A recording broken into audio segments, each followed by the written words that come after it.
Take an iPhone. What's more valuable?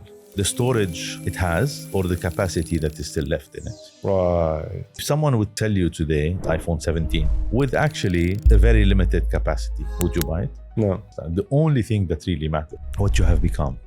It's what's left in you. How innovation impacts economic growth. Why is innovation important? What do you mean? Is it not important? How can you ask me this question? You're going to tell me. Okay. So let me give you an example. Is that most leaders are not curious and most of them are not humble. They have egos that sometimes brings companies down. What's your view on that? It's all about our individual insecurities, because no human beings comes to life without insecurities. What do you think about the state of entrepreneurship in our region at this day and age?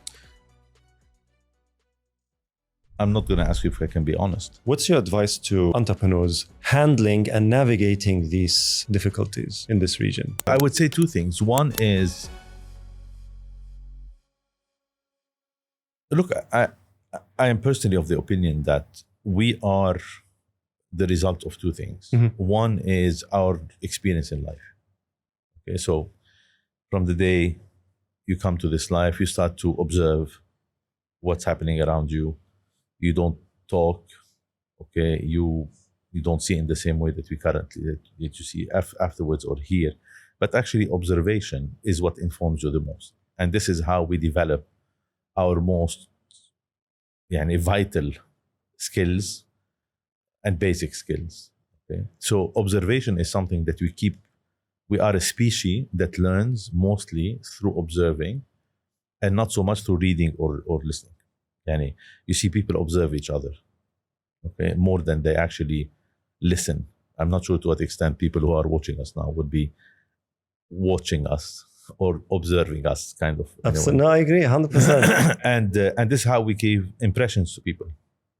So while people are listening to you, they actually are observing you, and sometimes their takeaway is very different from what you say, because for different reasons. One of them is the observation, but there are others. So we are the result of our experience and the observation that we amass, that we continue to amass during life.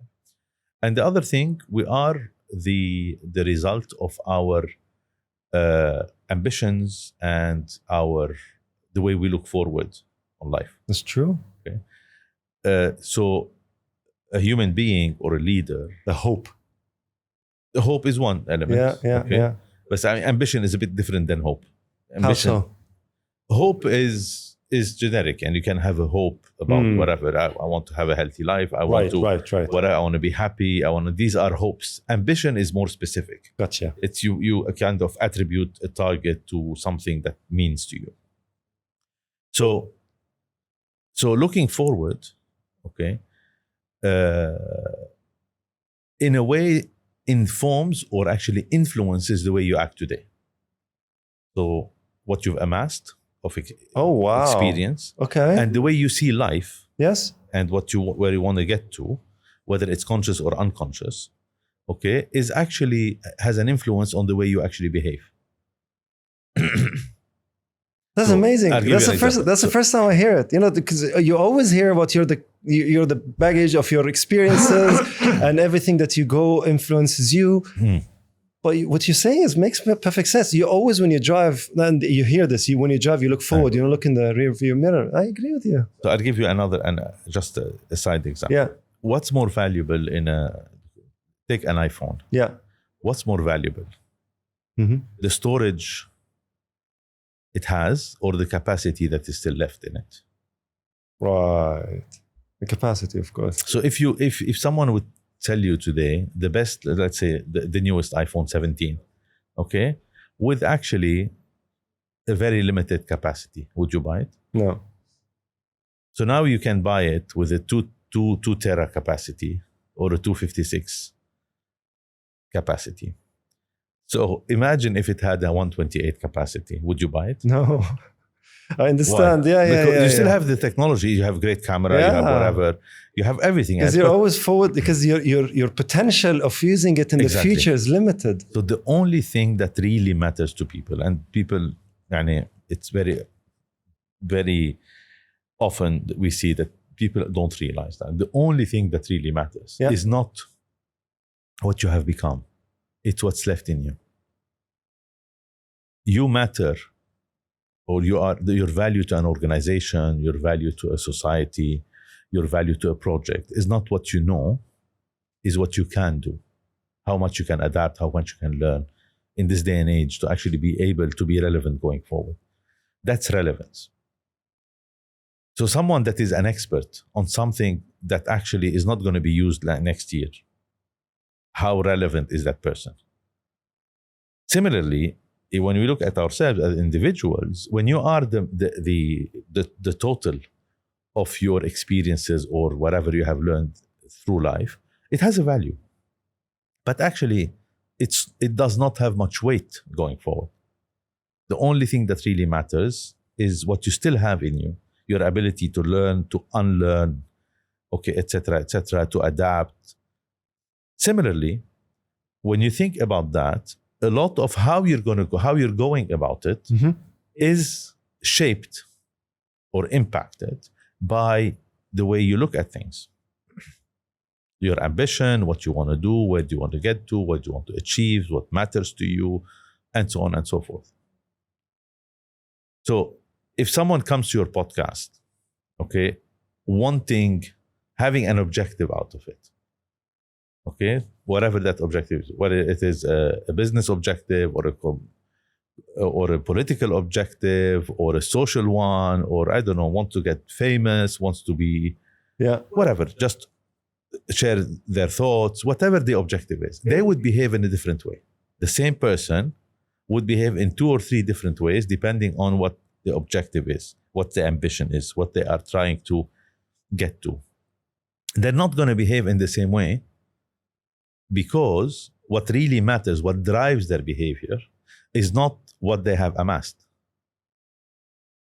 So some people would come to share their views because they want to build a legacy. Some people would come to share their views because it matters to them to be a thought leader, and they want to teach others, or they want to impart whatever they have. Some people would come for, I don't know, whatever reason that is, positioning themselves. And everything, there's no right or wrong. But if you take the same individual, give them 5 or 6 different times with different objectives every time, you're going to have a different performance. So this is why I say, what happened. You can't change it. You can't influence it. Okay, and it's actually in the public realm. People will decide if you've done was good, bad, indifferent, whatever that is. The only thing that you can shape, in a way, is actually what's coming, whatever that may be.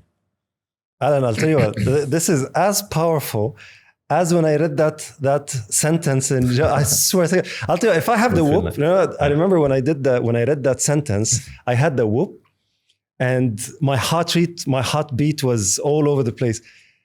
That is fantastic. This is not the impact it has on you now. It does. Having been through that, and you're better prepared. No, I'll tell you why.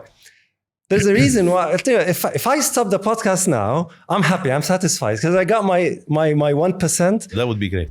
This is you want to stop? Come on. Anything more might be dilutive. If this was so good, anything more might be dilutive. I'll tell you what, this is amazing, because I'll tell you why I'm so hyped up about this nugget that you just gave me, which I tell you what, I can see the neural pathways regenerating in my brain as you're talking, simply because we've always been taught that you are a baggage of your experiences, but you so articulately explained why this is not true. Because if I'm sitting here wanting to show off, and that's a future thing, my behavior will be different than if I want to be this and that. And that's a hard, concrete evidence to the argument you're making, which is crazy. Could be. What? Okay, so let me tone down a bit. I know I'm a bit hyped up, and I'm not usually this way, so excuse my energy. But okay, so let me ask you this question now. I've scrapped everything I wanted to ask you. Now it's a completely different direction. Yeah. Why isn't this a public knowledge?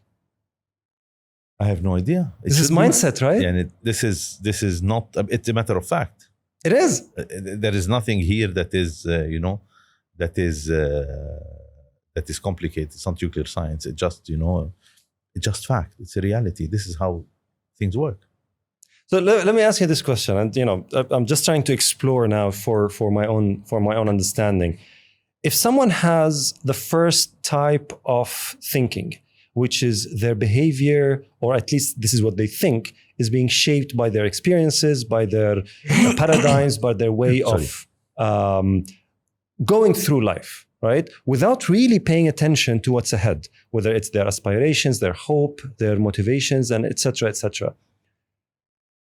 In your opinion, how would that be different? Let's talk about in the professional domain, right? So let's say we have a professional who's aspiring to be a CEO or to be a business owner or whatever.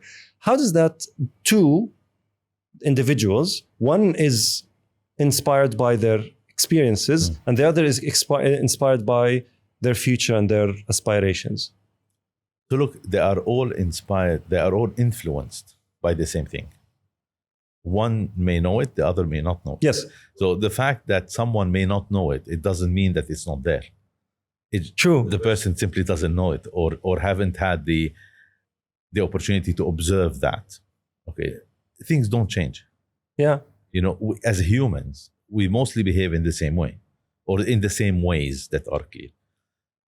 So no one only behave based on the past. Some people may think that way, but it's not true. Everyone behaves based on their experience, and the experience gives something called pattern recognition.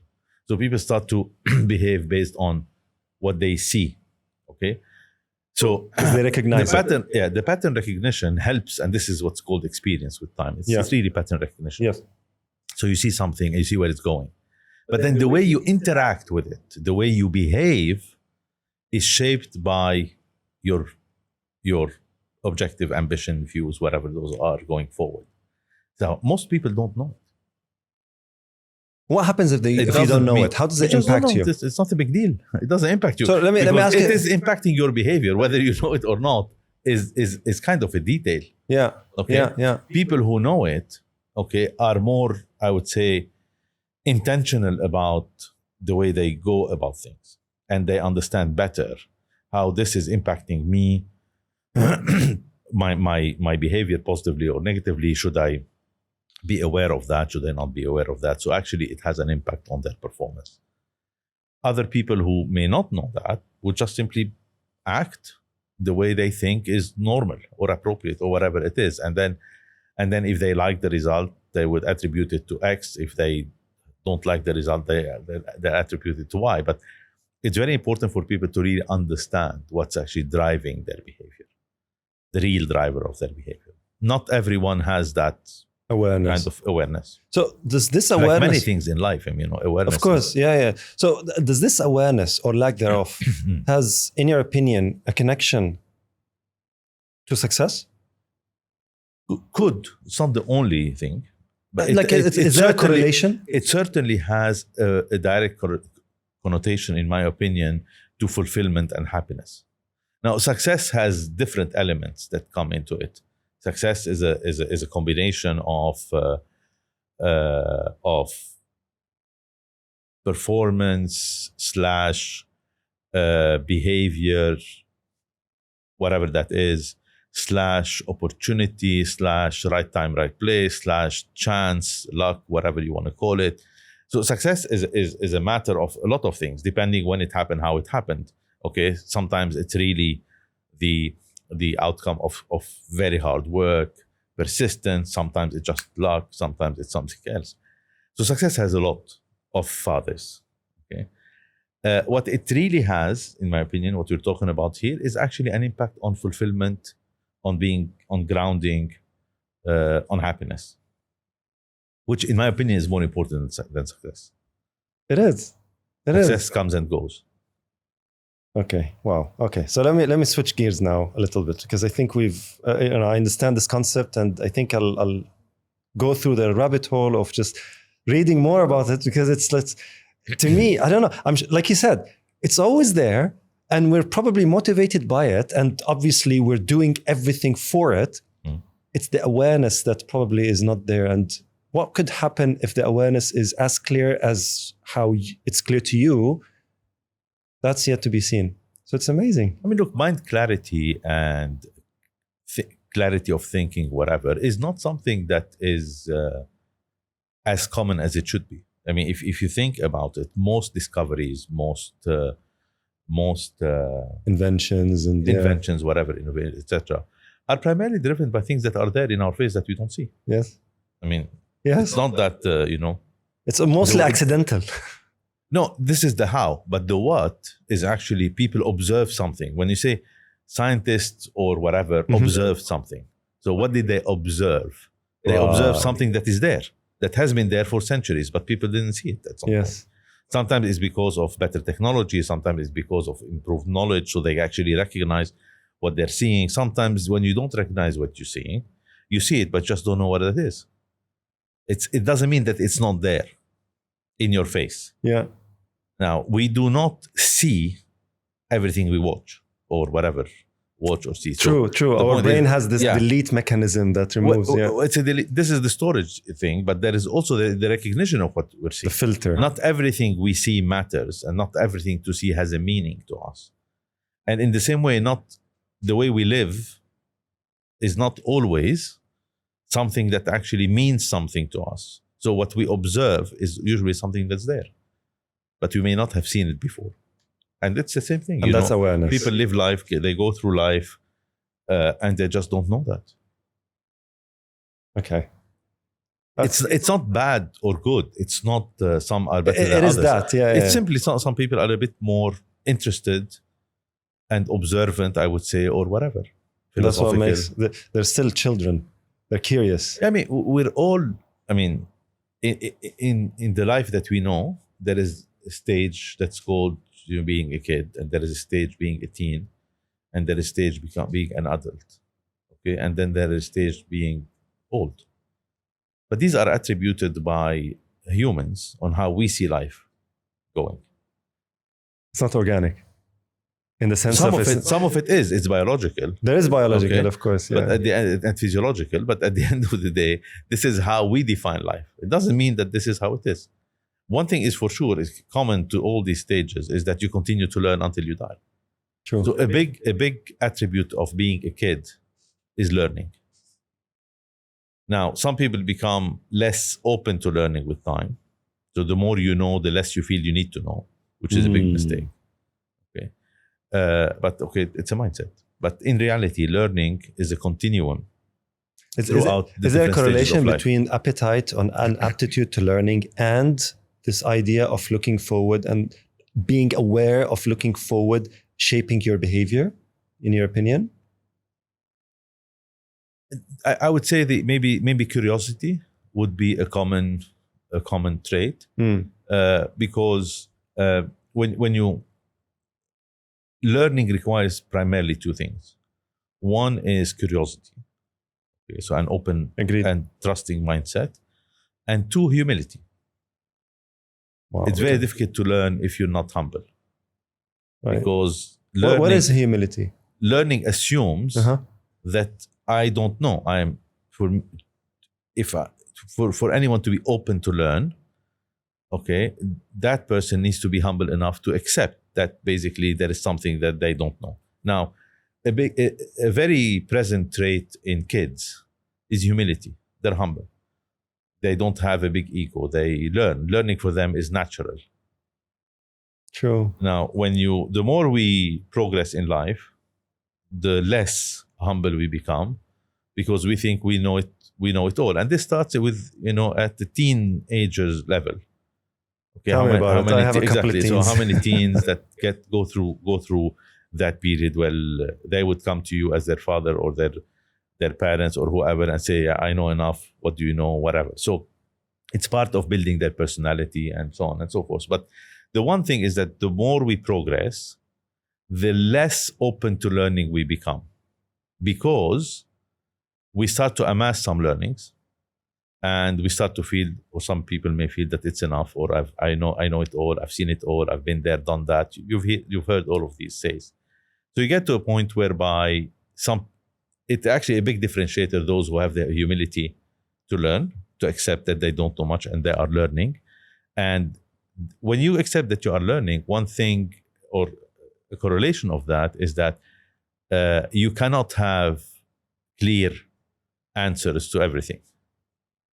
Okay? You are more doubtful than others. Yes. Or you doubt your own opinions. And this is why a lot of great minds are actually much more in doubt about life and the way things are, and so on and so forth. So while others who are less learned would be much more certain about things and categoric about and black and white about things.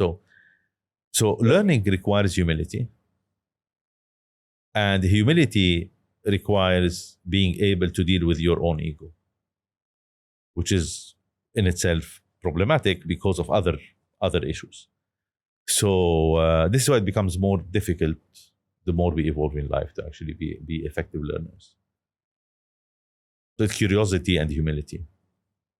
So when you talk about humility, so curiosity and humility, and I agree with you, both of them are connected at a visceral level, because it's difficult to be curious if you're not humble. Because if you think that you know, you refuse or reject the notion that you don't know, and therefore you stop being curious, which is a natural, like they go hand in hand. It's very difficult to be humble. Well, you could be humble but not curious, but it's very difficult. So let's agree that it goes hand in hand. Yes. The point that I want to make is, Alain, is, and I want to bring it down or bring it home to organizations. Because I see an epidemic, especially during my research and during my experience here, is that most leaders are not curious, and most of them are not humble. They have egos that sometimes brings companies down. What's your view on that? Yeah, it certainly exists, but it's a human trait.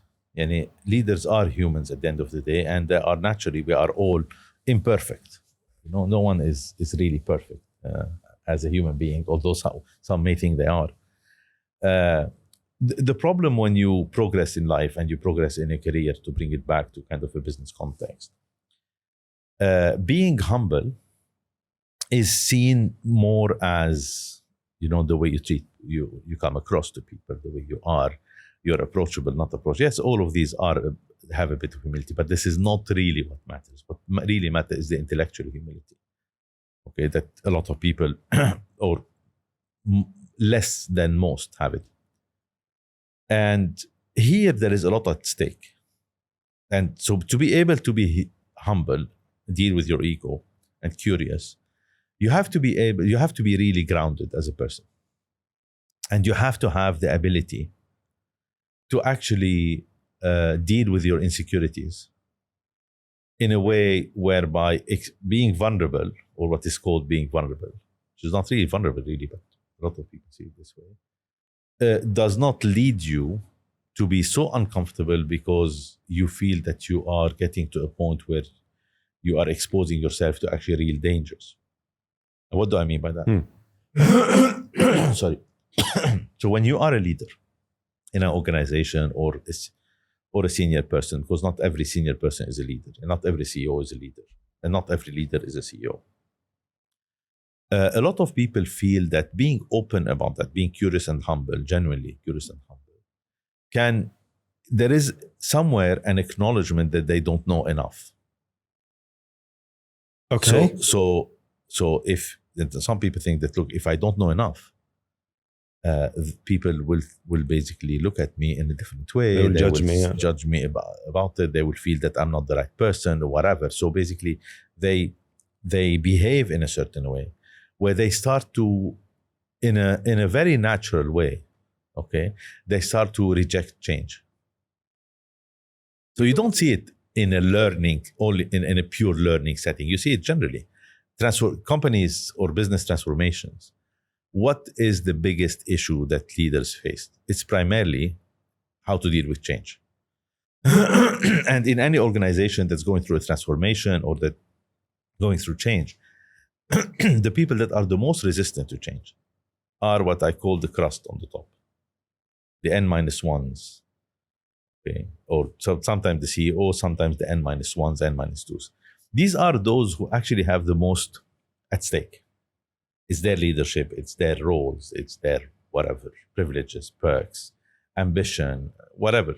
They got here finally. They are where they are. So usually, in an organization that's changing, you've got most people, a vast majority of people would follow you because they would see it. It makes sense to them. Okay. Those who are, at the coal face of the business would actually get it and understand it. Those who are more remote, the N-1s, you mean? It could be the N-1s, 2s, whatever. So the more senior in the hierarchy would actually be more skeptical about it. Some of them would be total disruptors of change. Some of them would be total promoters of change. This is where you have the most difficult time to convince people because they have things at stake. They have things that are related to them. Hidden agendas? Agendas is one of them, but agendas is not bad. Hidden agendas. Yeah, I mean, everyone has so transparent, the opposite. Everyone has an agenda. That's a different thing, of course. But this doesn't have to be seen as a bad thing. People unless having it contradicts with personal agendas, personal ambitions, whatever. Everyone wants to get somewhere through what they are doing, or in what they're doing, or through what they're doing. So this is okay. Yeah, we shouldn't look at that in a bad way. The point is, sometimes people develop agendas that are contrary to the interest of the business or something else because of that. I've seen people that are capable of destroying a business just for them to look good, for example. No, that's bad. It happens. That's bad. Yeah. But I mean, it happens. You have that in Is it the ego? Again, going back to humility and ego? It's a combination of insecurities. Of course, there is ego, but it's primarily insecurities. People unable to deal with their insecurities. Okay, it's like if you're unable to master your fear, okay, people can do things that are very stupid and actually get into much more complicated situation. Master your fear. Yeah, much more complicated situation than the one you would be from what you were afraid of. What does that mean, master your fear? Well, fear is, what fear is. We all have fears. No, but of course, what is master your fear? What does it look like? Yeah. So fear is something that you are primarily you're cautious about something that may happen physically. That's a fear. Yeah. Okay. And master it. So no person, to my knowledge, does not have fear. But some master the fear better than others. Some fall victim of their fears, and some are able to rationalize it and to deal with it in a better way. This is mastering your fear. Rationalize. Okay. So allowing your prefrontal cortex to master it, not your amygdala and your lizard brain, right? Could be that. I'm not an expert on that. On it's how the the brain thinking, works. not the emotion. Yeah. I understand. So at the end of the day, it's about how you rationalize what you are seeing and not just react without being able to rationalize. Okay, makes sense. So if you are unable to master your fear, or that primarily stem from insecurities, you get to a point where some people need to look good, some people need to whatever, and they could actually behave in a way, unconsciously at times, where they can ruin a business or ruin whatever, other people's careers, or do whatever things. Unconsciously ruining or knowing? No, when they reflect on it deeply, they would understand why they've done it or why they are doing it. But this becomes a default setting. Right. When you let your insecurities and etc. Run wild, you actually acquire default settings. It's like these in life we have the acquired taste. Yes. I'm sure there are things that you have tasted when you were a kid that you hated, and now you actually love them. True, 100%. Yeah, so, dark chocolate, for example. So these are acquired tastes. True. Okay, and actually you end up loving them. Yes. I hated dark chocolate. So when you let your insecurities run wild, you acquire new default settings. Right. And you actually end up loving them, because they are the result of what actually makes you feel good, or they make you feel good. You feel that you got somewhere. If you don't really reflect on this, and then actually it becomes very difficult to change. It becomes second nature. So you have people that are very harmful. Yeah, harmful to their environment, to their organization, to the business, and so on and so forth. Luckily, not the majority of people are like that, but they don't know it. I mean, they know it when they go through reflection, or a shock. A shock. When people go through a shock, they tend to reflect about what happened. So it's really reflection. They go through it through a reflection, a conversation, sometimes just, by chance.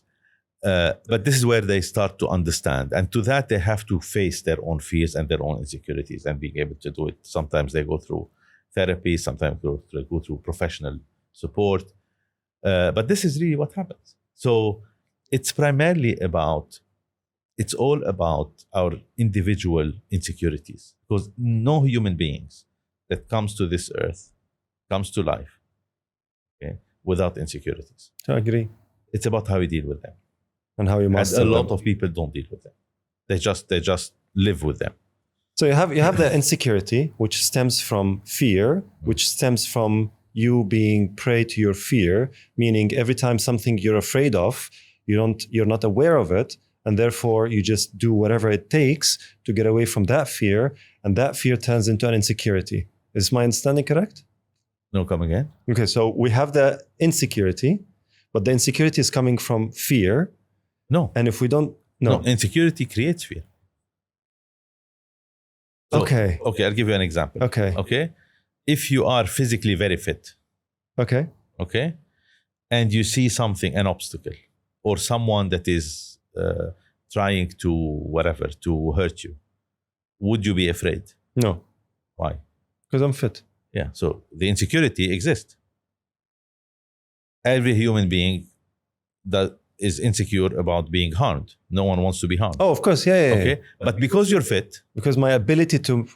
So immediately your brain thinks, okay, I can, if this guy is going to try to now to harm me, I'm going to be able to deal with him, and he's not going to be able to harm me. So the insecurity exists. The response is there because you've dealt with it, not knowing that you're going to face this specific issue, but it happened that you're fit, you've dealt with it. So the insecurity does not translate into fear. Now, if you're not fit, okay, and you see someone that's coming to snatch your watch, okay, you would actually be afraid. True. So if you run well and you're fit, you say, okay, if he snatches my watch, I'm going to catch him. Yes. So the insecurity does not translate into fear. Now, I'm not a psychologist, so what I'm saying I mean, this is my understanding. This is. I mean, I'll tell you what. Your way of linking things together is very rational, and there's. Anyway, this is humanities, right? And psychology, and there's no right or wrong. Everyone can have their. It's not like it's physics or natural sciences. No, there is a bit of science in psychology, other things, and to be fair, some people spend a lifetime doing that. What I want to learning say, that. I have a daughter who's now doing a PhD in psychology. She spent years and still have years to go. So there is a science behind it. Because there's a science. I'm a PhD holder. I know what I'm talking about. Exactly. What I'm trying to say is it's not as natural. For me, it's more rational. It's just It's just how I see it. Yeah, I mean, this is why. I mean, what I wanted to say, I think it's not deductive knowledge, meaning it's not 1 + 1 = 2. Yes. So it's very inductive. It's very sort of So it doesn't. When of course there's science behind it, but the science behind it is more of a averages. Or let's say, but you always have outliers. Of course. And if it makes sense and it's rational, there has to be someone who will listen to it and make sense to them. Yeah. And therefore, it might have an impact on them. Of course. But taking it back to CEOs and leaders and professionals. And it's very, very profound what you said now, which is being insecure or being afraid or having those emotions and feelings and not being aware of them can lead you to harm the business. I'm not talking about the people who can intentionally harm the business. We don't talk about those, right? Yeah. Those are people who are bad. We don't like them. We like the people who are intentional, good faith people, but they don't know. Yeah. How would they know? Look, it's a matter of, I would say, primarily two things. One is the serendipity of life. Sometimes they encounter someone that actually kind of happens to be able to have a conversation with them. Sometimes they go through coaching. Sometimes they go through an event that kind of forces them or pushes them to a more deeper reflection about why and how. I don't think there is a clear pathway of how people would know. But typically, when you are in a corporate structure, you have the opportunity to to actually reflect. And these happen through, different I would say, exercises that corporate life embodies or includes. That could be, the 360 feedback that people have. That could be a training session. That could be a conversation with others. That could be coaching or mentoring, and so on and so forth. And people who are not in a corporate environment also have this opportunity because they also encounter life in a, I would say, less structured way at times.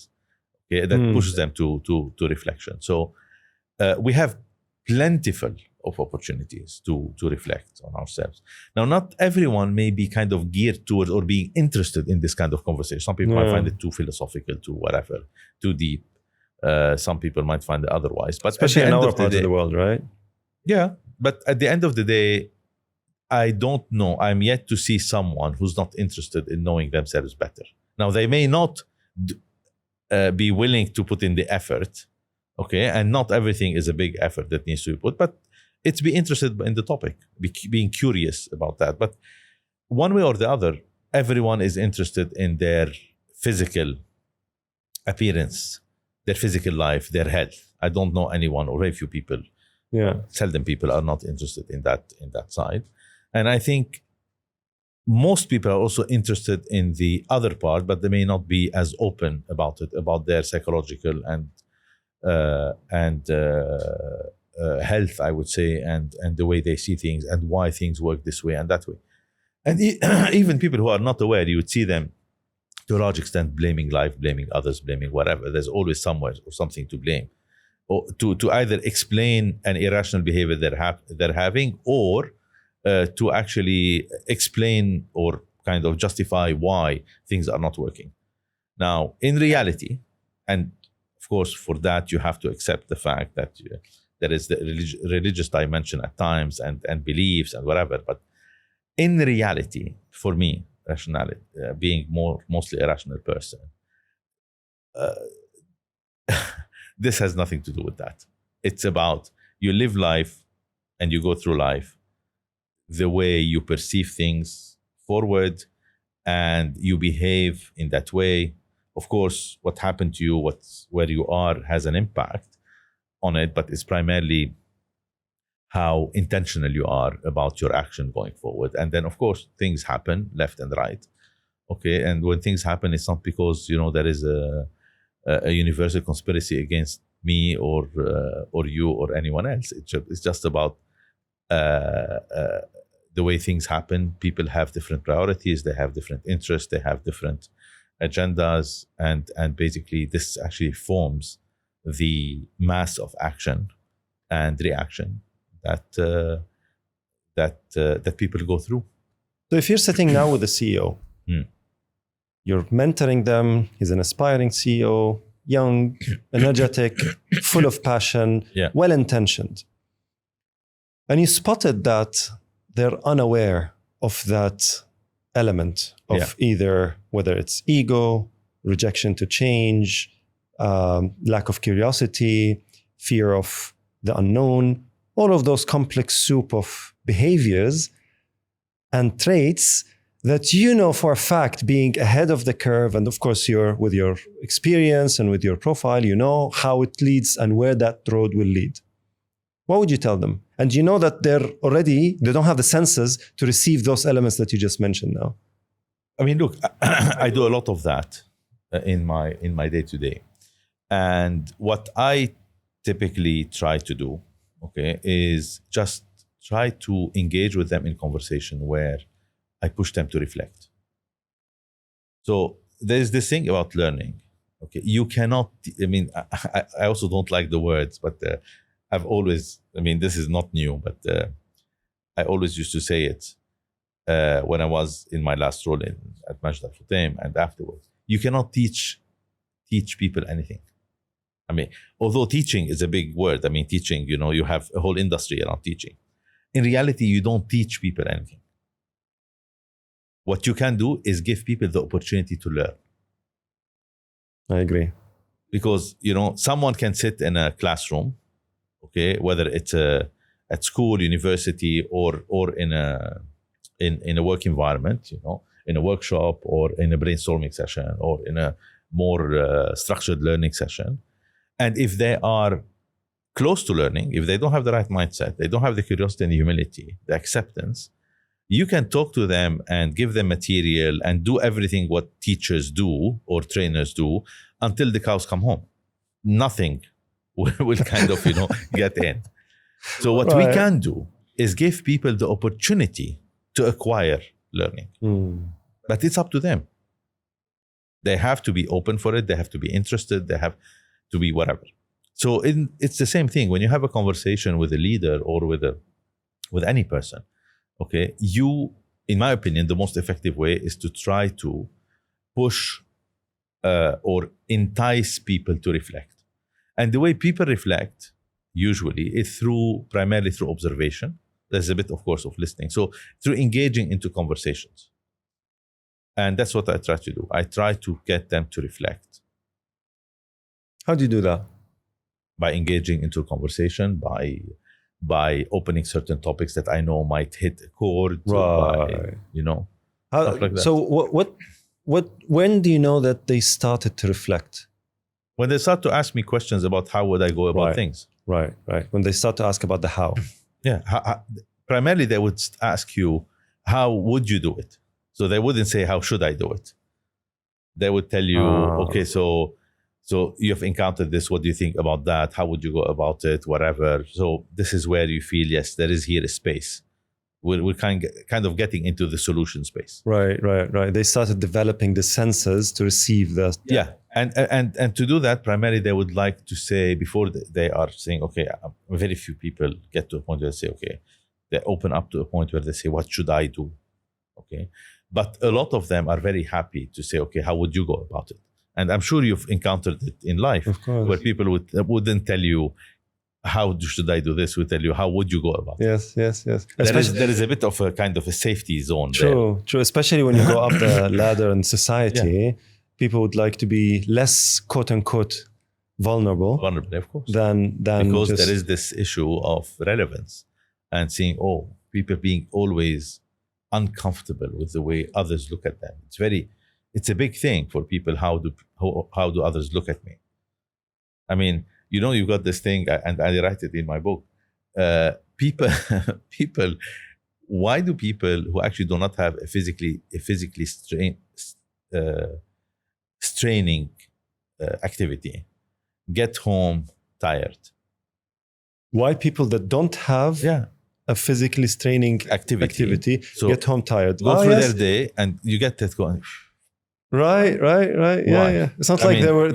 You're in your office the whole day under the AC, sipping coffee, and under the AC, whatever, having meetings, having conversation, working on stuff. A fascinating question. And then you get home, and finally, why? Because people are putting an act. So when you go out of your safe zone, your very, very safe zone, like you drain your energy. Yeah. So what happened is that people, when interacting with others, other than your immediate, whether your immediate family or your immediate very close circle, so your immediate family, people are putting an act. And because it's so important for most people, if not everyone, to actually be seen in a certain way. And be judged in a certain way. Right? Yeah, they want to be seen in a certain way, not to be judged. In a certain way.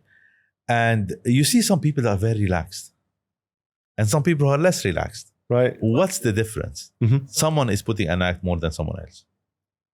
So someone is more comfortable with their insecurities, while others are less comfortable with their insecurities. Okay. So what happens is that people go through their days and they put in an act, and the intensity of that act changes. It goes from 0, let's say, to 100. So sometimes it's a 10, sometimes you're sitting with friends or whatever, sometimes it's 100, sometimes it's a 50. So depending on the environment you are in and how comfortable you are, how valued, acknowledged, etc. you are, the intensity of the act will go up and down, but there's always something. Right. And that drains you. Of course. So people get back in the evening and they're so drained. Well, you haven't done much. Yes, exactly. You weren't laboring around. It's this constant attention and feel. Right, of course. And what that actually leads to a behavior. You're paying that is attention to how, that's not the natural behavior. Do you know any person that actually is tired of spending a day with family? Of course not, yeah. Okay. I mean, sometimes they are tired because someone is draining or whatever, or but generally, we're talking about the average. it's a relaxing time. True. These are people and those are people. Wow. These ones know you and you. But you're not putting an act here. Exactly. And here being yourself. Yes. How many times people go to a dinner, say, I don't want to go to that dinner. Why don't you want to go to that dinner? Let's say it's a corporate function or it's a business obligation or a social obligation, and they just don't want to go or they get tired because there's so much of an act they're going to be putting there. People want to be seen in a certain way and they would go out of their way. How many people you meet, they are so nice. They're nice to a point where actually it's irritating because you can't be real. Smiling all the time, I mean, guy, relax your muscles. So nice. All the time being there. It's putting an act. Of course. Okay. So people can see through it. Of course. Wow. Okay. So you know what? Every time I have a podcast or I have a meeting and then I go home and either I'm jumping around or I'm just tired. And my wife is like, you had a draining day. You didn't click with the person. Like, how did you know? I was like, yeah, you're not as energetic. Yeah. Because of that. Of course. Because the chemistry, and that's the chemistry between people, and that's sometimes you feel like the chemistry between people is simply is I mean, this is what we put a name to it. Right. But in reality, this is the not feeling the need to put in an act. When you say two people have a chemistry, what does it mean? There's no chemistry. Yeah, exactly. Okay. It's not the chemistry. It's simply both people are comfortable enough with each other where they don't feel they need to put an act. Yes. They don't feel like they've pushed it. Yeah. Right. That's the only thing. That's why board meetings are the worst. Yeah. I mean, most people hate it. Okay? Because they have to. Yeah. Exactly. Because the energy in the room, the way people are just looking and judging and the consequences behind it is just crazy. Okay. This is my second nugget. I got pumped again. Alain, I don't know what you're doing to me, but I know that today I'll go home jumping around. So let me switch gears a bit because, as a professional coach, and most of my clients are CEOs who are almost a few years behind you. Okay. What's the one thing that they should know post CEO job?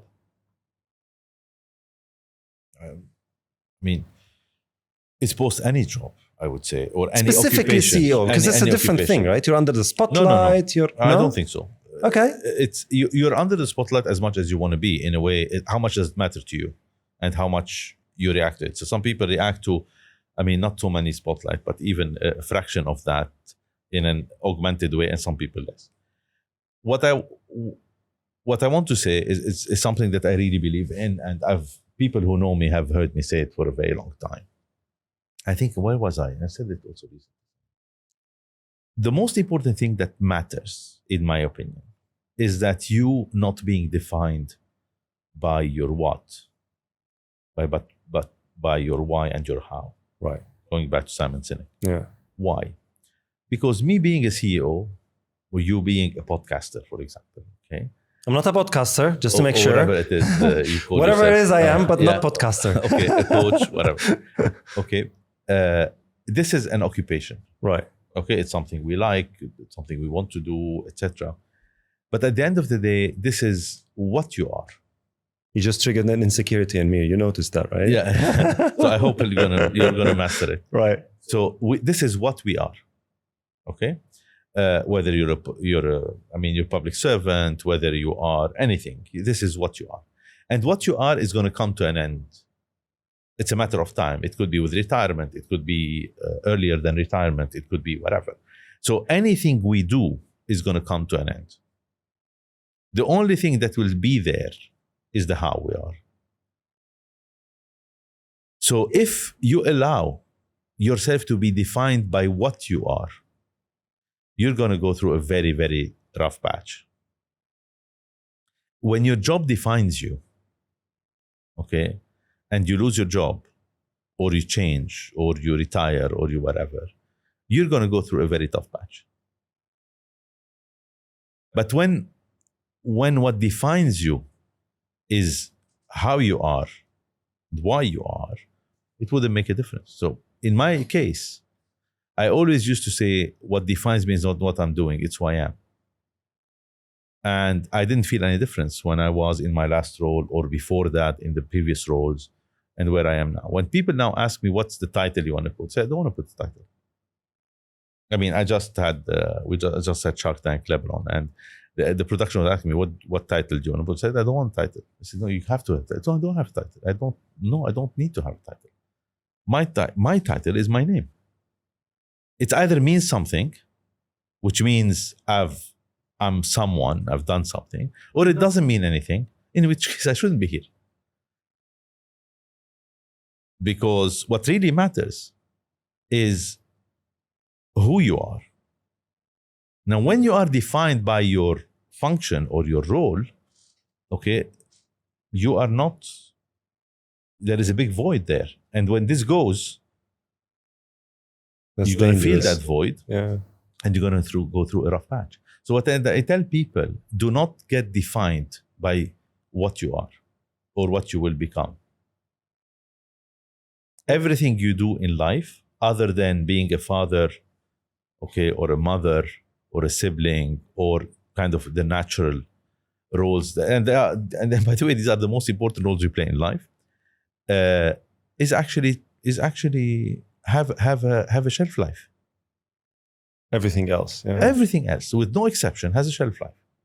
The only thing you can add to that does not have a shelf life is how you are,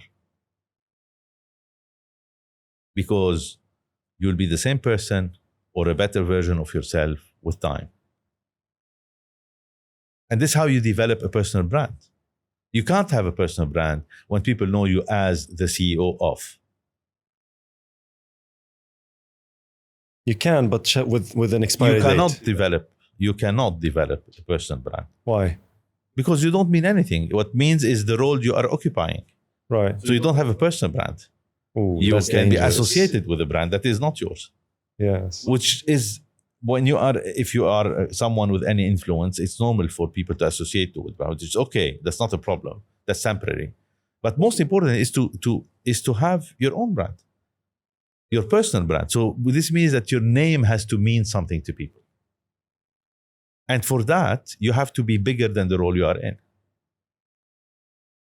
How do we know as a CEO? If I'm a CEO, how do I know? You don't have to know. People know. No, but and because you feel I need to how dependent you are in your intimate self. You feel how dependent you are, how happy, unhappy, fulfilled you are because you are in a role. And this is part of, what I call the corporate calamity.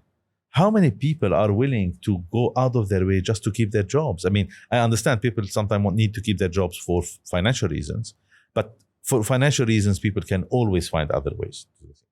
Most people that I know go out of their way to keep their jobs, and kind of, I would say, at times, I mean, I know people that are willing to do things that are, I mean, honestly, unreal. I mean, I don't want to use a word that is a bit shocking, but they're willing to kind of really do, kind of sell themselves just to stay in their jobs. This is not a matter of financial security.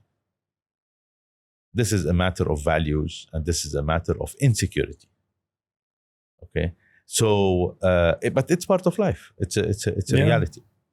And in this case, when you are not defined by how you are, you do not define.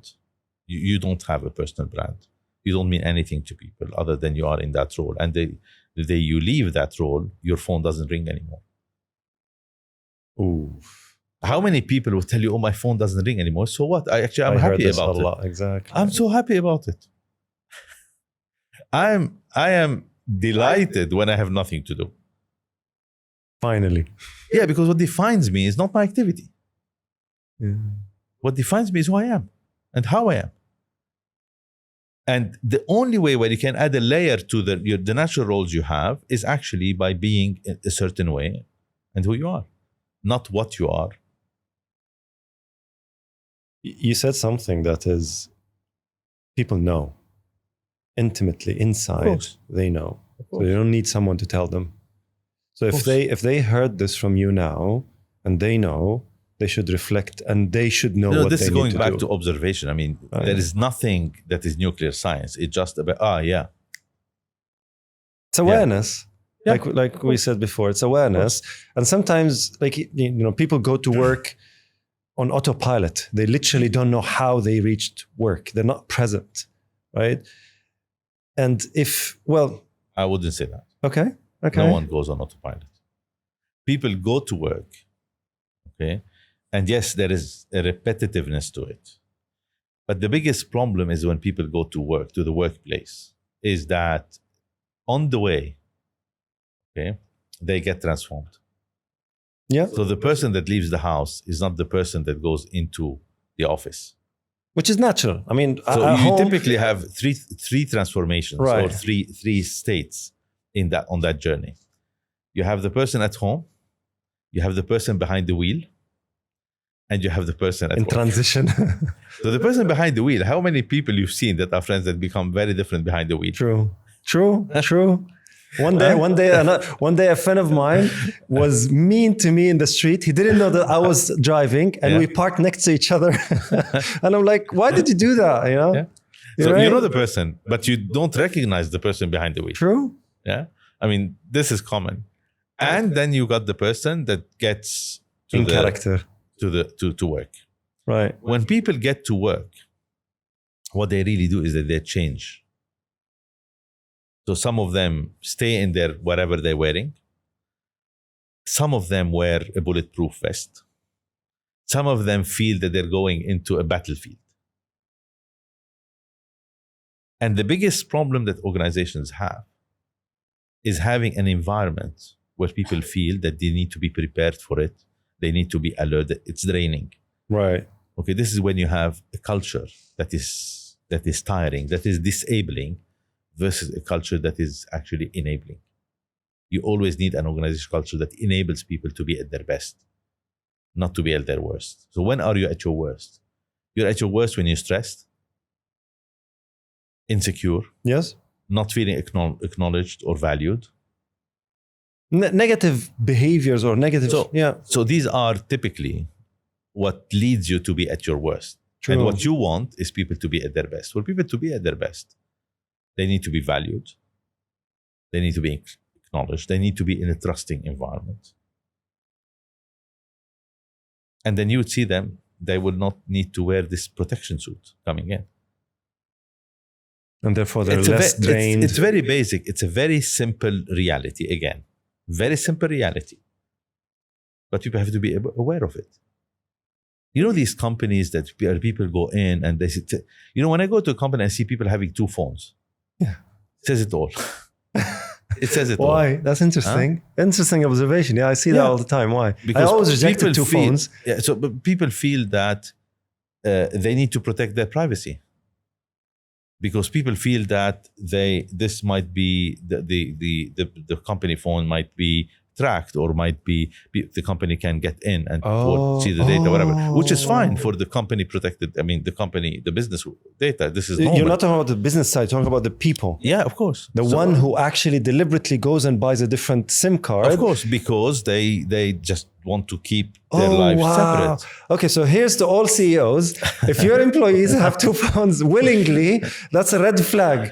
So no, what I mean, it's an example of where people saying they don't trust. It's true. Enough. Yes. The organization. 100%. Oh, wow. I spent with Majid Al-Futtaim from 2006 to 2023, so something around 17 years.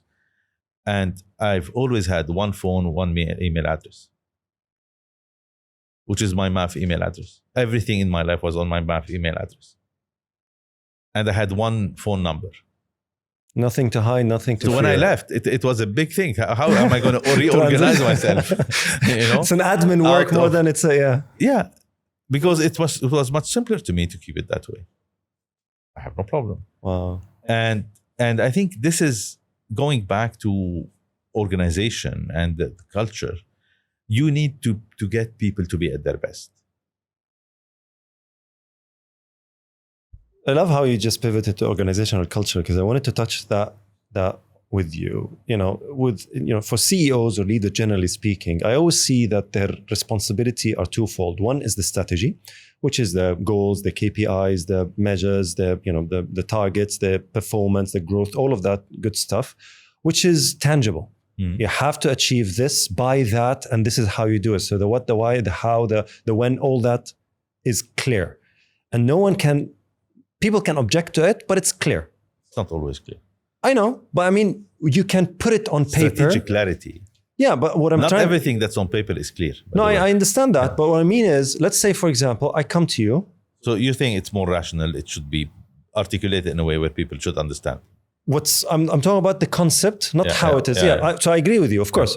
I mean, if it's as clear as it's said, then of course it's easier said than done. But my point is, the concept of strategy is simple if you know it, of course, and if you understand. But it's simple because we need to grow, let's say, 20% at this and that, or we need to have this M&A, or we need to have this or that. Yes, these are objectives. Very clear objectives, and then that's the what, and then you decide the how, you decide all that good stuff. You put it on paper, you communicate it, and that's fine. Yeah.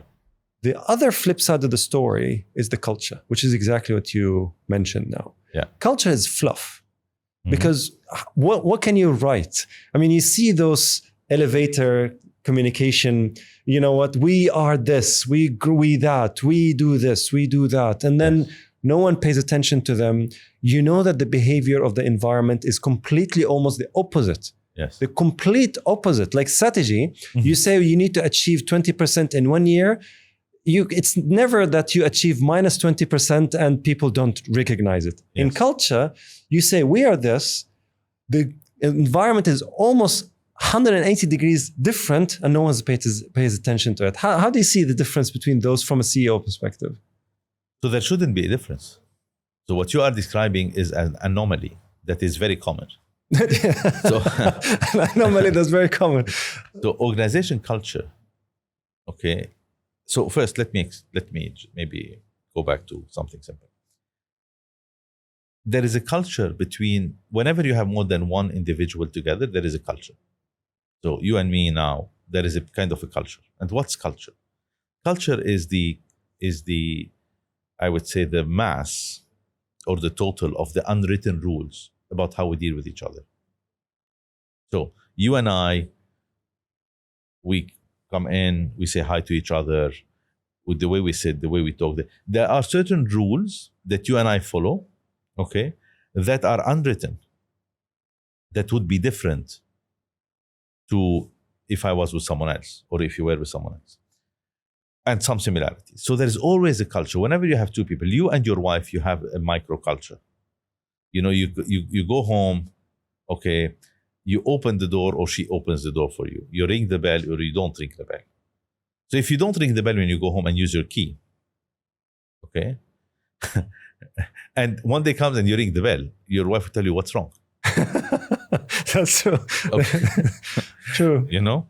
So you sit in a certain way, you sit in a certain place, you guys have dinner in a certain way or at a certain time or whatever. So you've got these habits and behaviors together, and this is your culture.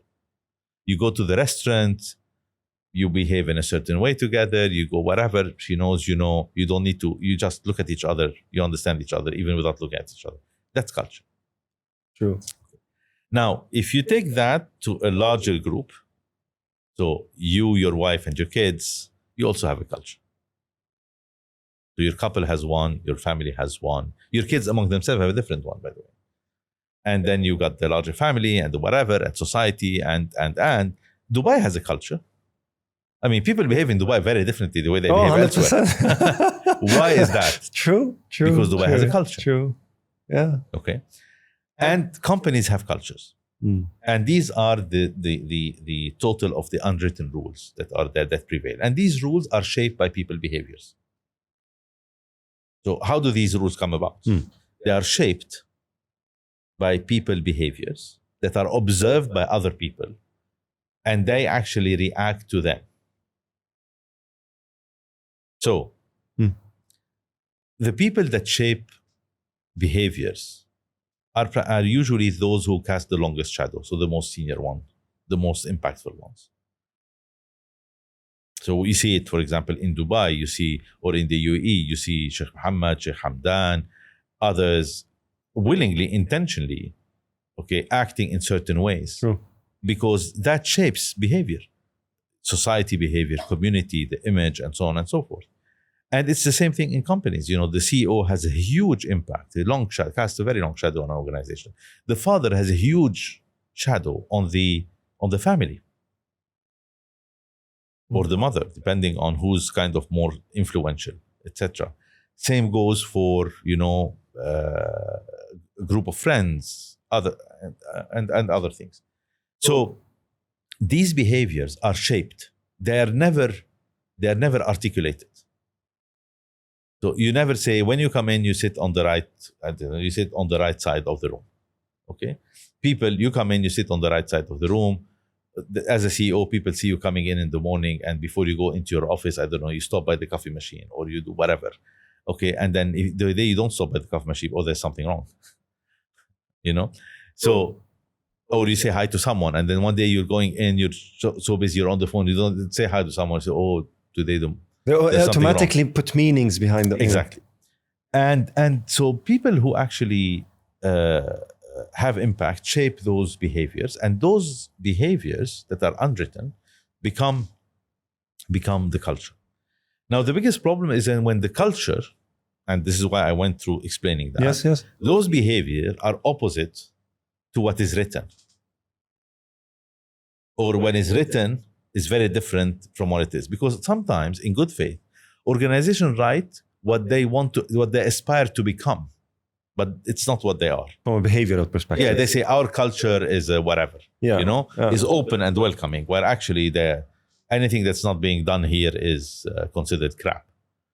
Okay? Yeah. So what they do is that they do not observe who they are and kind of write down who they are. They write what they want to be, or what they want people to read about them. They copy the HP way. For example, exactly. So what happens is that you become, as an organization, your people become cynical about you. Of course. And this is where what you just described happens. People go into the elevators or whatever, they see something written on the wall, or they see all these things, and they just smile cynically, okay, and move on. And they say, this is a fake environment we are in. The reality is not the way it is. Talk about transparency, and then there isn't any. Talk about whatever.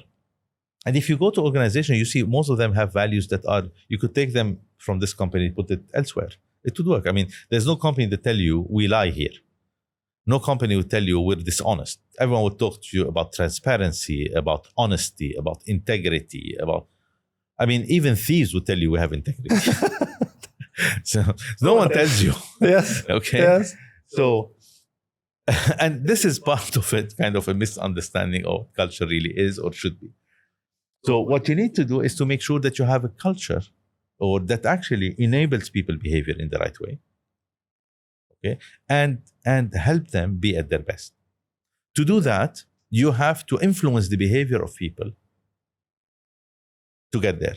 So when you see someone, okay, there are a certain set of behaviors that people should abide by. Like, right. You say you have values, okay, and you live up to your values. When you don't live up to your values, people would just laugh at you. So it's in the same way, you need to make sure that your organization lives up through certain behaviors to the values that it has, and has an enabling culture. An enabling culture is a very simple culture.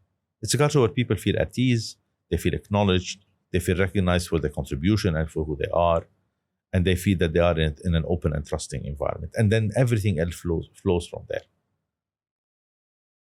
When you don't have that, this is where people become cynical about you, and you go into a negative spiral. And they build these shields, etc., because they feel that they're going in, and people are here to get them one way or the other, to outshine them, to look better. Yeah. Exactly.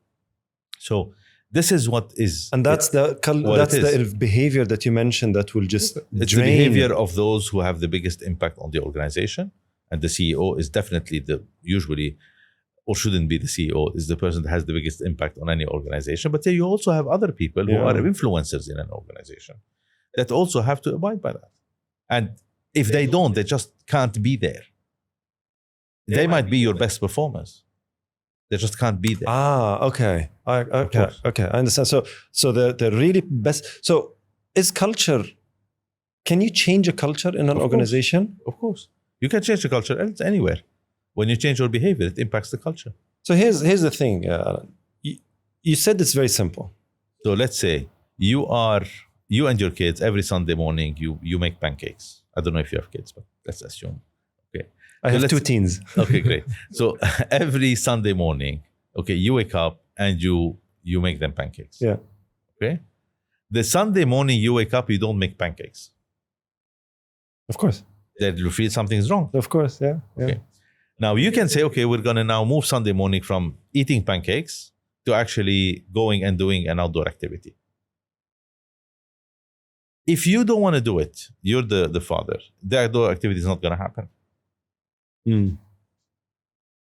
If the kids don't want to do it and you say, okay, we're going to go for an outdoor activity this Sunday, we're not going to have pancakes, they will come with you. So true. And if you're consistent in that behavior, they will actually maybe enjoy it and say, then they don't want to go back to eat pancakes. So in the same way, an organizational culture is shaped by people behavior, what they decide to do, the way they interact with each other. Yeah. So if it can be transformed and can be changed, if it's simple, you defined it very articulately, saying that it's the collective behavior of the group that makes it distinct, and every group has its own collective culture.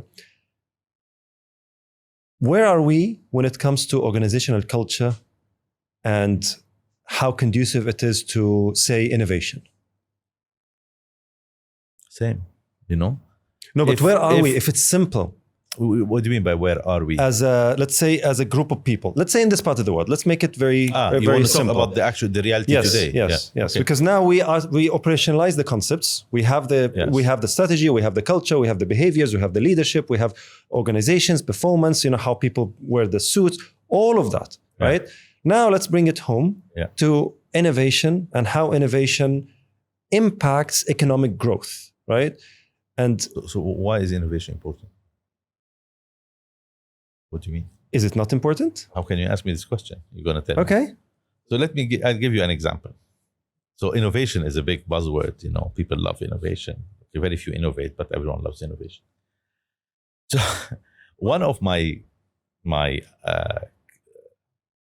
reflections and observations is that innovation doesn't matter. What really matters is relevance. Now, you might innovate to be relevant, but it's a big problem when you innovate and become irrelevant. Case in point, Jaguar. Jaguar recently decided to rebrand. But that wasn't innovation, was it? Of course, it is a form of innovation. It was an invention, maybe. No, they tried something new. They did not reinvent the car. They innovated the way they want to design cars, and they said they want to go about their business. And they rebranded themselves. Just to synchronize with your definition. It's an example of a company that decided to kind of innovate in its own way, and it became irrelevant. But Alain, I want to understand your definition of innovation. Innovation is innovation. What is that? It's defined in the dictionary. It's a new way of doing something. And it could be a new outcome of anything. So what's the difference between invention and innovation? Invention, you invent something new that did not exist. Innovation, you take something that exists and do it differently. You don't invent something new. So for example, I'll give you an example of an invention. So AI, okay, for example, is an invention. Mm-hmm. Okay. We had elements maybe before, there is something but someone invented it. The internet is an invention. Uber is an innovation. Mm-hmm. It used the technology that was there to actually go about it in a very different way and to put it to service, okay, of actually what became not only an industry, but actually it led to innovating in other industries. Agreed. Yeah. Just doing things differently. That's an innovation. And the point is how to become relevant, to stay relevant. So innovation is like, objective to strategy. Okay. Right. There's no point to having strategy. You don't have clear objectives. Makes sense. So innovation is a mean to an end, is not an end in itself. Sadly, in the last decade, innovation became an end in itself. And people started to actually reorganize companies just to innovate. And that's rubbish. Okay. I'll give you a counter example. about relevance, which Right. in my opinion is really what matters. So I'm sure you know Bic. No. Bic, the pen. Oh, yes. you know Bic, Of huh? course. So this is a pen that was So- invented in 1953 or 1955. Yeah. Okay, it still has the same shape. They have It's the same pen. Their innovation and lack of So and they haven't changed anything about it, and True. still sells True. The best fantastically pen, well. yeah. How come? Because it's relevant to people's needs. Because yeah. it's relevant. True. So what matters? So Bic innovated in other products and kept this one. This is the best performing one they have. Take the hair clip. It was invented, okay, in I think in 1920s or something around that, at the beginning of the 19th century. It's still the same black hair clip that people use today. Yes. So what really matters is relevance, not innovation is not an end in itself. Innovation is Okay. a mean to an end. And of course, you have to continue to be relevant, not innovative. Okay. If you As need a goal. to be, Yeah. as a state. Mm-hmm, mm-hmm. So for your customers to continue to want to be your customers, okay, there's a number of things. One of that is you have to be relevant to them. Right. And if relevance means doing the same thing, then Then do the same thing. Do not fall into saying, oh, I have to invent, I have to innovate because I have to innovate. Of course, what you need to do is to continue to be relevant, to be future proof. For that, a lot of times you need to innovate. And this could be processes, this could be a product, could be an outcome, could be an experience, could be whatever. What matters is relevance. okay. So you see, So if you take the suit, yeah, we've been wearing suits for yeah, about somewhere about 2 decades, 3 decades, 3 centuries. Okay, the kind of more or less the shape of suits. yeah, It's still there. It changes, there are fashion, whatever, but it's the same suit. We did not invent a new way or innovate in a way where we don't wear any more suits, but we wear actually something, wear shorts or we wear whatever. No. And in the same way, you have that across the board. What matters is relevance. Innovation is a mean to an end. it is a mean to an end. And this is where I think 100% I agree with you, because if you notice, I said innovate for economic prosperity. So the way you put it, It's relevance. If on the Exactly. way you lose your relevance, it's actually economic despair. exactly. So you just unpacked it, and I love how you questioned the assumption that I've just brushed over, which is relevance, right? So, okay, coming back to connecting, because whether it's innovation, and like you said, even Bic, yes, they didn't innovate that product, but they maintain relevance by making sure that they innovate in other things. And innovation is trying new I'm things. talking about the product, not the brand. Yeah, I understand What that. I'm saying, the product continued to be relevant without it being changed for about 80 years. Exactly. Fine. As long as it's So be relevant, it. don't Yeah, touch it. I agree. But as a business, to be able to be relevant on average, you have to keep on trying things. Do you agree? Yes. And if you don't try things and probably design for failure, quote unquote, Yes. I know it's cliche, but you design for failure, fail fast, fail quick, learn from this, have the system of learning. Yes. There's no way on earth you would know if you're relevant or not. Do you agree? No, you would know How? if you're relevant in your sales, in your business. You don't need much to know if you're relevant. You see it. You see it in your numbers. You see it in your customer satisfaction surveys. You see it there. So relevance at the end of the day is about your customers being satisfied and you achieving the results you need to achieve. And from that you get the feedback. Is that I'm becoming irrelevant? Competition, what's happening around me, etc. Are people still choosing me over competition or not, and so on and so forth? Are people willing to follow me in my pricing, etc. So you know it from there. Don't you think it would be too late if we No, figured you out can- that things are going The down? only way to figure it out is that way, because the rest is an assumption that you may not be relevant that might be proven wrong. But So isn't it too imagine late? if you decide to change Yeah.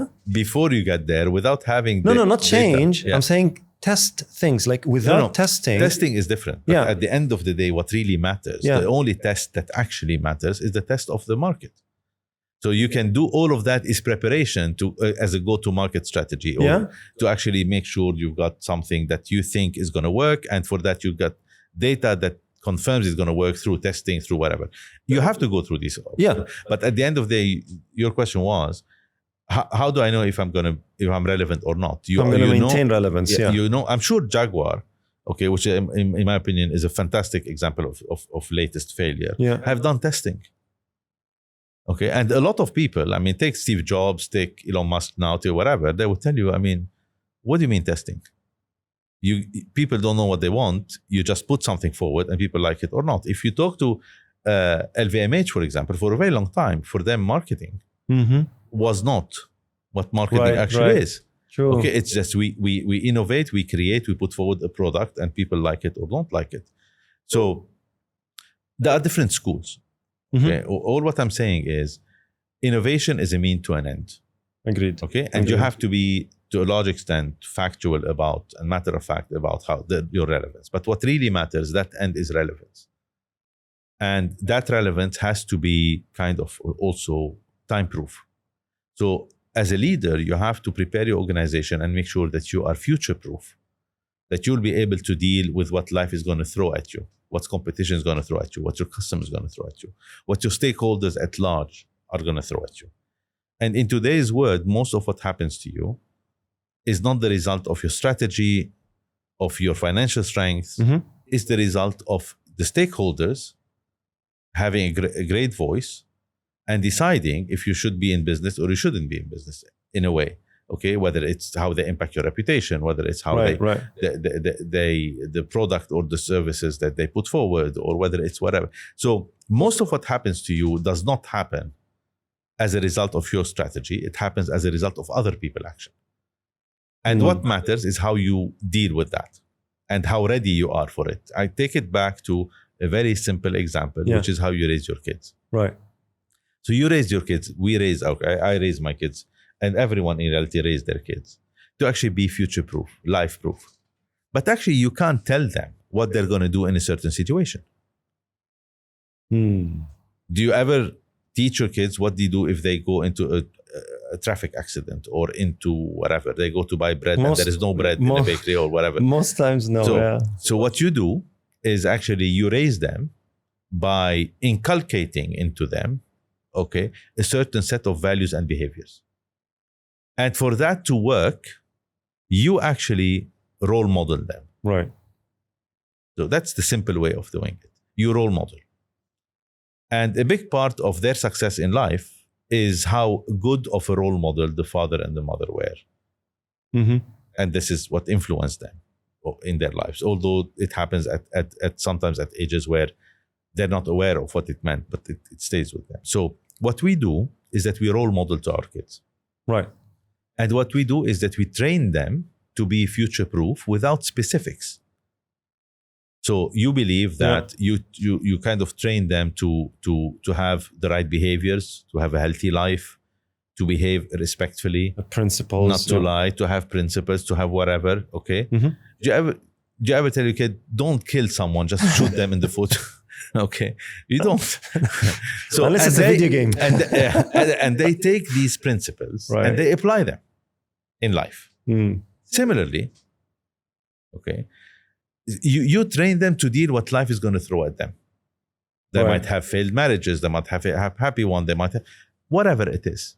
Similarly, as a company, you need to future-proof your company. You don't know what the competition is going to throw at you. True.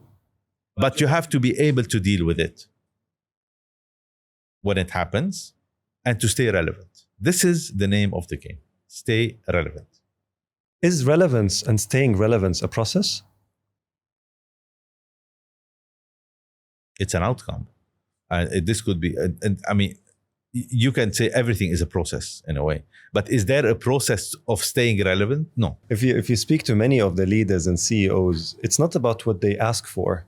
Like you said, you don't put a product in front of a client asking them, is this the right thing? You put it in front of them, they will know if they need it or not. So yeah, I mean, take for example, when Majid Al Futtaim did the ski slope in Mall of the Emirates, okay? Everyone thought this was going to be a huge failure and that basically, you know, it was such a bad idea. Turned out to be a very successful idea, both commercially, okay? It had a big impact on Dubai, placing Dubai on the international map. Everyone in the world knows about ski in Dubai, etc., etc. So it turned out to be a fantastically successful one. And also from a sustainability standpoint, it was done so well and continues. So sometimes, when you ask, Ford famously said, if you asked people what they wanted, they would have told you faster horses. Yeah. But no, I want to bring it back to process. Yeah. The reason being is I want to connect it with culture, right? So we have culture, we have process, we have relevance, and we have innovation, and then we have performance, right? And growth. I don't say for me, it's not a process. Okay. For me, it's a notion. And you have different things that contribute to it, but they don't lead to it. Because a process is a number, is a way of doing things in a certain order. That's to a system, get somewhere. Yeah. Okay. Right. So there are different ways of getting there. And what I want to say is, relevance is an outcome, is a result. Okay. Staying relevance. Relevance. So staying relevant or becoming relevant is the same thing. It's an outcome. It's a result, and it's the result of a number of behaviors, and these behaviors are inculcated in different type of processes in an organization. So going back to what it is, it's simply having an organization culture, that is enabling.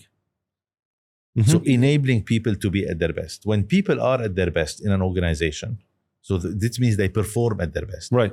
When they perform at their best, they are inevitably curious, trusting, humble, innovative. Because what stumbles innovation is not the lack of processes, it's the fear of the consequences of a bad idea. True. So when you are in a trusting environment, you would come and say, look, I have this idea. When you are in an environment that is not so trusting, you would say, you know what, I'm not going to say anything. Let them deal with themselves. You will simply detach yourself from that reality. As an employee, as a whatever contributor. So what you need to innovate, you need people to be comfortable enough. And for them to be comfortable enough, they need to be trusting that this environment is not going to be judging me, there will not be consequences if I come up with an idea that actually fails. Or it's not going to be judging. I'm not going to become stupid. Where did you bring this from?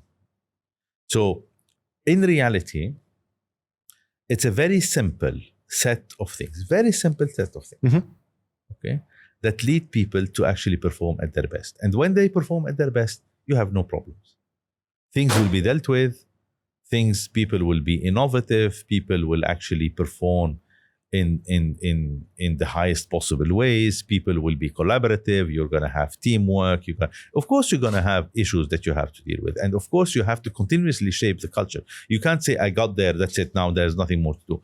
It's a continuous behavior. It's when you're training, to get to a certain level of performance, you can't say, now I'm here, I'm going to stop. Yes. It's like personal hygiene, you can't say, I clean. I showered last month. You still have to, you shower every day. Yeah. And then you still have to shower afterwards, the second day or the evening or whatever. You can't say, I cleaned my teeth last month and that's it, I was clean. No, or you get a perpetual activity that you have. This is an indefinite activity. It's a perpetual activity. It's a repetitive activity that actually becomes second nature. It's a behavior. True. And it's the same thing. Not everything needs to be complicated. It's actually quite simple. So there's always simple and complicated, and there is easy and hard, right? So it's very simple. No, you've got simple and complicated, and a lot of simple things are easy or hard. That's what I'm trying to say. Exactly. Yeah. It's a quadrant. It's very hard sometimes to be, for example, to be honest. Yes. Yeah. Especially if your ego is too high, or if you want to save face, or you don't want to hurt others. Exactly. So that's what I'm trying to say. So there are other elements that allows you to think twice before you're actually honest, right? You should never think twice before being honest. Every individual, every organization should be truthful and honest. But maybe you should think twice about the delivery or how you go about it, but not the principle. When you think twice about being honest, this means you are dishonest. Because honest is an exception. True. Well, and that's why when anyone says, let me be honest. Can I be honest? I was like, well, you haven't been honest so far? This is interesting. Okay, so let me pivot to the last part of today's discussion, which is entrepreneurship and investments. And I know that this is something that you have probably now most of your time in it. Yeah, a lot of my time. Yes. A lot of your time. So what do you think about the state of entrepreneurship in our region at this day and age, relative, let's say, to the rest of the world? So look, I'm not going to ask you if I can be honest. But the reality is we live in a region that actually lives in a dichotomy. So we pride ourselves because we have a past of big entrepreneurship, a lot of personal initiative that has always been underpinning economic growth in the region. The reality is, in the last 80 years, we actually really brought this region to its knees in every possible way. Yeah. I mean, post-World War II, this region, about 10 years after that, was brought to its knees. Okay, and continues to be so in different ways for different reasons. And a big part of that is the business environment. So we have archaic bureaucracy. We are very averse to change. We are irrelevant. Almost no innovation. Very, very poor infrastructure. Even poorest legislation, and the rule of law is very questionable. And we have fragmented this region and its economies to a point that we have so many economies that are also so small that they are in reality irrelevant as well, and they cannot push entrepreneurship to really grow. And then in this region, you've got Dubai that actually stands out because it actually understood very early on the very basic and simple realities that you have to be pro-business. Okay? Yeah. You have to be tolerant. And you have to be low on taxes. That's all. There's nothing else. And to support that... Of course, the rule of law as well. Yeah, but I mean, to support that, the rule of law comes afterwards, because you have a lot of economies where the rule of law is not great, but people still go there and take the risk. Yes. So, because the economies are big enough. And then to support that, you need to have proper infrastructure, and you need to actually be open to change and to adapt new technology, etc., which is part of the infrastructure that's needed for business to grow. So what Dubai has done is a masterclass in driving an economy that does not have a lot of endowments into an economy that has the most endowments that are totally intangible. Yes, true. And everyone else around it has tried to copy it one way or the other. What Dubai has done has had a huge impact on the UAE, and basically it's becoming more and more of a countrywide reality because of role modeling, observation, and people kind of adapting and shaping the culture of the place. Yeah. If you look around us, you see that you have so many countries that have this model in front of them, but are not willing to do what it takes to stay relevant. Because for them, they've got other priorities that are more important than economic growth, than entrepreneurship, being able to flourish, etc., etc. So as long as they'll do that, no matter what you do, it's not going to work. And Dubai will continue to outperform, and entrepreneurship will continue to be Dubai will continue to be a bedrock of entrepreneurship in the region. And this is what it is today. So sadly, our region is not a region that is really open for business. I would say Dubai and the UAE is the outlier and the great example. I think Saudi Arabia has the right intentions, but needs to get there and is doing a lot of great things to get there. I think very few countries have been able to do in less than 10 years what Saudi Arabia have been able to do in terms of reforms, in terms of whatever. But it is a journey. Yeah. And then the rest, I haven't seen anything much. Tangible. I mean, although you've got a lot of young leadership in the region, etc., we still do not have the environment to push people or to help people be at their best. Push and help. Of course. Yeah. So this is the reality of entrepreneurship in the region. I think we have a lot of ambition, and we are in the region. We have this, I would say, confusion between people being willing, ambitious, and taking risk, and for us to say, "Oh, we have a great environment for entrepreneurship." No, I mean we're lucky because we have people that are willing to take risk and to bravely confront the realities of their economies and life where they are. But if I take an entrepreneur from the region, put next to an entrepreneur in the US or elsewhere, they're not competing on the same playing field, because those have much more, I would say, support. Leverage. Support, I would say, and then eventually leverage, but they have much more support. They have a big economy. Our economies are fragmented. Okay, we don't have free circulation and free exchange and free trade amongst ourselves in this region. And I've written a number of white papers about that. We do not have even a free flow of people, of data, of goods and services in the region. Why? I'm unable to understand. Okay, simply because economic growth is not a priority for a lot of people.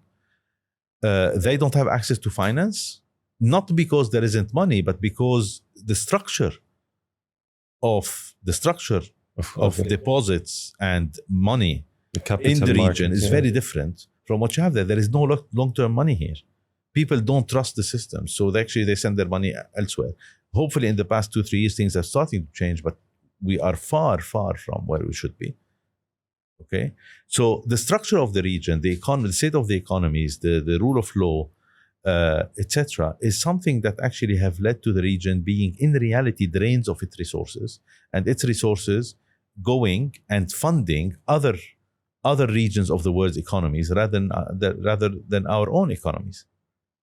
And entrepreneurs who have great ideas, but if they don't have the same infrastructure, I'm talking about public infrastructure, I'm talking about internet, I'm talking about access to internet, I'm talking about free trade and ability to move around, I'm talking about labor laws, I'm talking about rule of law generally, and so on and so forth, access to finance, okay, the availability of technology, because we have a lot of red tapes on the technology side, etc.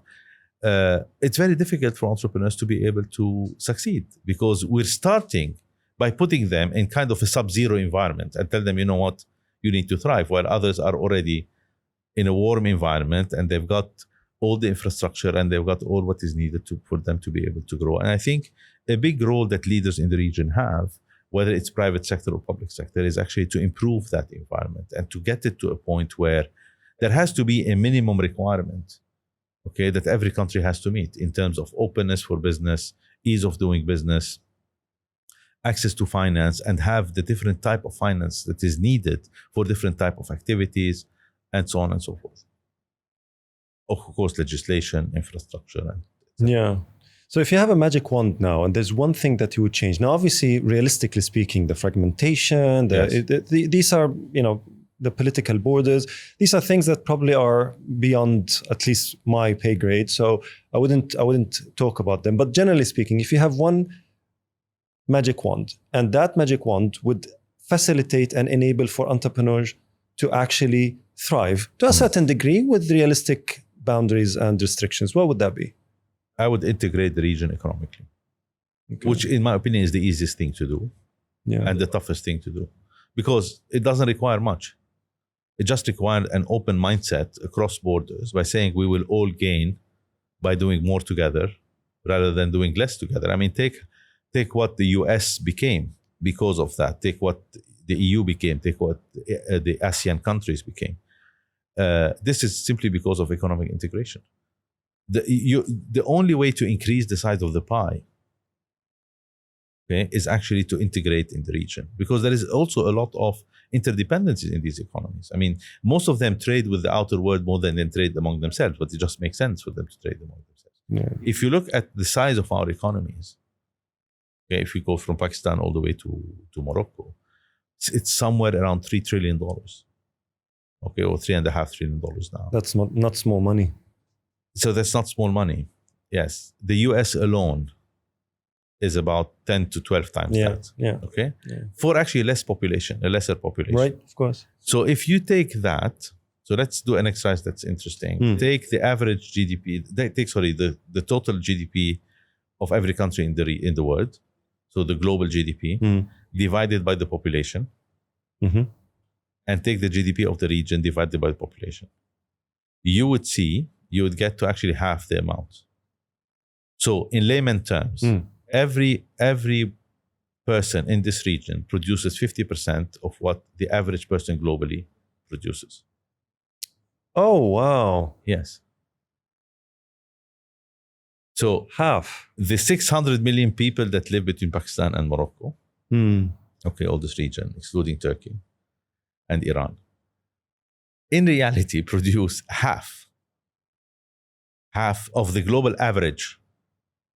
Right. Not half of an American. No, it's I understand, 10% of an American. It's like the average IQ is 100, ours is 50, let's say. Yeah. And of course, in the region, you've got discrepancies. You've got some economies that are much bigger than others and better. But what I'm saying is this is in itself alarming. Yes. And this only needs a very simple thing. Why is it that you can't have one visa for entrepreneurs and business people or whatever to roam around this region and do business? Why do people need to get a visa to 20 different countries? Why? Yeah. I mean, how can people do business if they can't go and visit each other and have, how is that? So the integration of the region is not something that is difficult. It's something that is needed, that everyone needs. Okay? And it's something that is possible. It doesn't cost money. All what it costs is actually some decisions that with some foresight.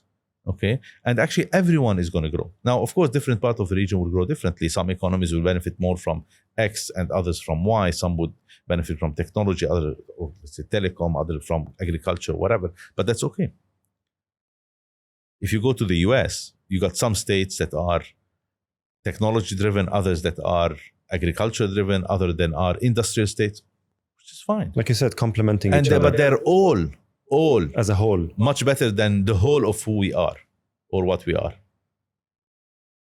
I think it's a great lesson for us to really understand and to really kind of internalize how important it is to actually allow people to move freely and allow goods and services to move freely, allow money to move freely within, of course, all the requirements that should be there, the governance, the governance around them, etc., and allow data to move freely. Again, with some governance around data, but actually be able to move. I mean, if you're a company that's operating in every country in this world, dealing with your data is so difficult. Yeah. So rather than with time evolving, with technology evolving, rather than us getting nimbler, we're getting more complex. And I think we really need a new way of looking at that. It's very interesting. What's your advice to entrepreneurs handling and navigating these difficulties in this region? Because it's reality. I mean, look, it is what it is. You have to deal with the reality. You have nothing. So first know it. You can't influence it. Yeah. I would say two things. One is make sure that you are relevant in your business. Okay.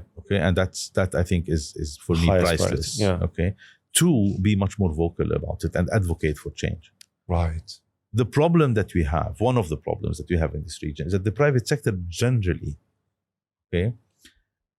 is actually very dimmed. Yes. People who actually bear the consequences of these realities are kind of, we call it resilience. But actually, it's not resilience. It's adaptability to its worst. Right. If people have to basically, advocacy is very important. In our part of the world, advocacy is not very common. Yeah. People have to actually come forward and say why it matters and it's important for things to change. Otherwise, things will just continue the way they are. So at least what you can do as a leader is to contribute to that change by putting it forward. Now, it may not be in your capabilities or in your ability to actually induce that change, but you can help to create the burning platform for this change to happen. And I think that in the region, we need much more effective communication, awareness to create the burning platform for the change to happen. And the people that have the best or the most legitimacy to advocate for that are those who are actually bearing the brunt of it, which is entrepreneurs and leaders and business leaders in general. So be relevant and advocate for things, for change together. Yeah. Where do you see yourself in 5 years? Well, you said you're looking forward. I look forward, but we started by saying we don't look at the back. I live life forward. Right. Okay, but I do not have I would say quantified objectives saying this is where I want to be in 5 years. I just want to be an improved version of myself continuously. That's the only thing that matters, is the how, not the what. Your question was about the what. That's very, very, very consistent. Exactly. That's very consistent. Alain. Thanks a lot. Thank you.